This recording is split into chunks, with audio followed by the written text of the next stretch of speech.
ये जो रास्ता है डोगा माली की तरफ जाता है। हम थोड़ा सा आगे की तरफ जाएंगे। 2 घंटे का रास्ता है पैदल डोगा माली की तरफ, और बहुत खूबसूरत मकाम है। वैसे तो मुड्डी भी किसी जगह से कम नहीं है।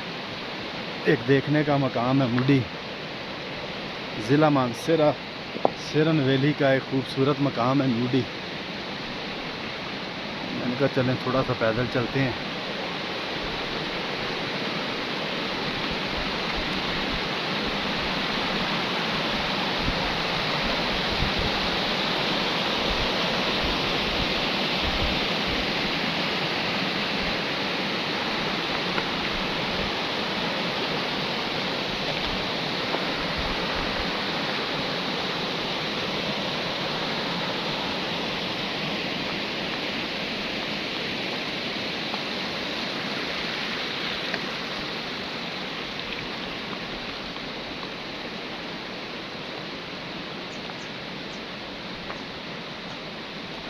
पैदल ऊपर की तरफ जा रहे हैं, थोड़ा सा जाएंगे।